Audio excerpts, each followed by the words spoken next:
আপনারাও দাঁড়ি করলে এবার ভোটটা দেন, দিয়ে দেখেন এদেশের মানুষ যে রাষ্ট্র দেখে নাই, মানবতা, মনুষ্যত্ব, কল্যাণ, ইনসাফ, সুবিচার, বৈষম্যহীন মানুষের একটি মানবিক বাংলাদেশ আমরা করবো, যা আগে কোনোদিন মানুষ দেখে না। এই জন্য আপনাদের কাছে ভোট আমরা দাবি করতে পারি, কি বলেন? সেই জন্য আমি আটলিয়া ইউনিয়নবাসীর কাছে কৃতজ্ঞ থাকবো। আপনারা বিপুল ভাবে আগেও ভোট দিয়েছেন, এখন আর বসে থাকার সময় নেই। প্রত্যেক পাড়ায় পাড়ায় কমিটি বানাবে নিজেরা। সব নেতারা কবে আসবো ওই জন্য বসে থাকার দরকার নেই, এখন নিজে মাত্র পাওয়া লাগবে। ক্যান্ডিডেট আমি না, আপনি ক্যান্ডিডেট নাকি বলেন? আপনি যদি জিতে যান তো আমিও জিতে যাবো, আর আমি জিতে গেলে বাংলাদেশ জিতে যাবে, মানবিক বাংলাদেশ পাওয়া যাবে, নাকি বলেন? ওই কখন মৌলানা মুক্তার আসবে, কখন নেতা এসে কমিটি বানাবো, দেরি করার দরকার নেই। পাড়ায় পাড়ায় বসে দাঁড়িপাল্লা কমিটি, মা বোনেরা এখানে আছেন, প্রত্যেকটা ভোট কেন্দ্রে পাড়ায় পাড়ায় কমিটি করবেন, ঘরে ঘরে দাঁড়িপাল্লার পক্ষে আপনারা আওয়াজ তুলে দেবেন, ঠিক আছে? আর একটা কথা বলে আমার বক্তব্য শেষ করি। কিছু লোক, নানান লোক প্রার্থী হবে, জনগণের ভালোবাসা যাদের নেই, তাদের আবার টাকা পয়সা তাদের গরম আছে, বস্তা করে টাকা নিয়ে ভোটের আগে আসে। আচ্ছা 200-500 টাকার ভোটে তুই ভোট আমার মার্কেট দিয়ে আছে কিনা বলে? এরকম একটু গরিব মানুষ কিষেন দিয়ে খায়, দিন মজুরি করে, ক্ষেত খামার ঘেরগড়ি করে, সারা বছর খোঁজ নেই, ভোটের আগে 500 টাকার নোট একটা দিয়ে আপনি কি আপনার ইমান আর বিবেককে বিক্রি করে দেবেন?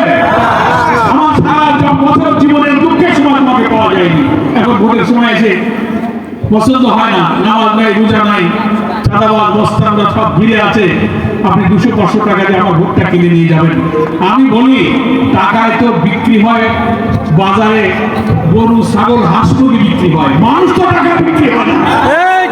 কিন্তু অভাবে পড়ে কেউ যেন বন্ডেল বন্ডেল টাকা দেখে এখানে হ্যাঁ হ্যাঁ নারায় তো দাঁড়ি বললো বললাম, ভোটের আগে দিন 500 টাকা দিলেই ভোটটা উল্টে গেল, এটা হবে নাকি?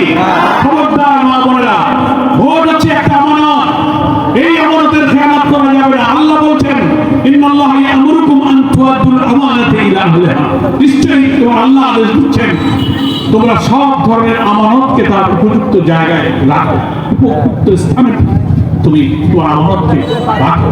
আমানত মানে কথার আমানত, অর্থের আমানত, সম্পদের আমানত, ভোটও একটা আমানত। ভোট আমানত না?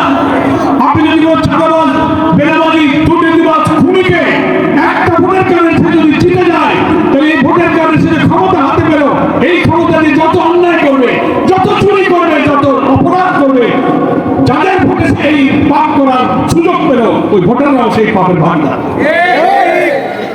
হতে পারে না। এক ভোটে তো যেতে, 2 ভোটে তো যেতে, তাহলে যার ভোটে এই পাওয়ারটা সে পেল, সেই পাওয়ার খাটায় মানুষের ঘের বেড়ে দখল করলো, চাঁদাবাজি করলো, লুটপাট করলো, চুরি করলো, তার যার ভোট পেয়েছে এই পাপ করার ক্ষমতা হাতে পেল, সেই ভোটাররাও কিন্তু পাপের অংশীদার। এই আমানতের খেয়ানত যেন আমরা না করি। আমার এই আটলিয়া ইউনিয়নবাসীর মা বোনেরা, ভাইদেরকে, হিন্দু মুসলিম সবাইকে বলে যাই, খুব সাবধান থাকবে।